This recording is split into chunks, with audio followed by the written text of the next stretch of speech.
Hello everyone, আমার নাম সৌরভ রায়। আজকে কথা বলবো যেটা নিয়ে, সেটা হচ্ছে স্টেট অফ হরমুজ।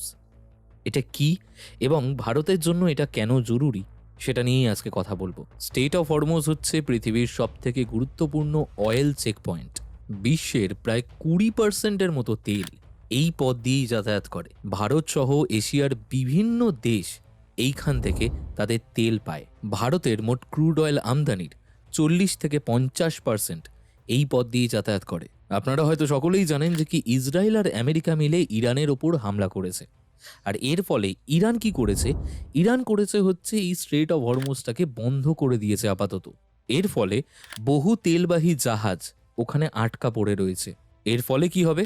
এর ফলে হবে বিশ্বের বিভিন্ন জায়গায় তেল সরবরাহ বন্ধ হয়ে যাবে। তেলের দাম দ্রুত বাড়তে শুরু করবে। এক্সপার্টদের মতে এই তেলের দাম $100 থেকে $150 পর্যন্ত যেতে পারে প্রতি ব্যারেল অনুযায়ী। নাম্বার 3, ভারতের জন্য এটা কেন বিগ প্রবলেম? ভারত বিশ্বের তৃতীয়তম ক্রুড অয়েল ইম্পোর্টার। এবারে যখন ভারত স্ট্রেট অফ হরমুজ থেকে নিজের জাহাজ বের করতে পারবে না, তার বিকল্প হচ্ছে রাশিয়া। রাশিয়া হচ্ছে ভারতের জন্য বিগ সাপ্লায়ার তেলের। নাম্বার 5, ভারতকে নাকি ওয়েস্টার্ন কান্ট্রি মানে আমেরিকা, ডোনাল্ড ট্রাম্পের সরকার, তারা নাকি রাশিয়ার থেকে তেল কেনার জন্য অনুমতি দিয়েছে।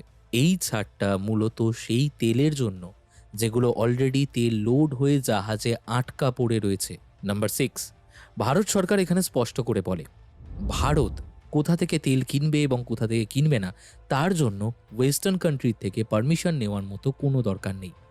জনগণের স্বার্থে এটাও বলা হয় যে কি যেখান থেকে অয়েল সস্তা পাওয়া যাবে সেখান থেকে ভারত তেল কিনবে। ভারত অলরেডি 27টা দেশ থেকে তেল ইম্পোর্ট করাতো।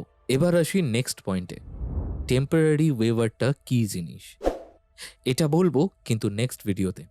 ততক্ষণের জন্য প্লিজ ফলো করে দিন এবং এরকম ইনফরমেশন দেখার জন্য please like, comment, share and subscribe. Thank you so much.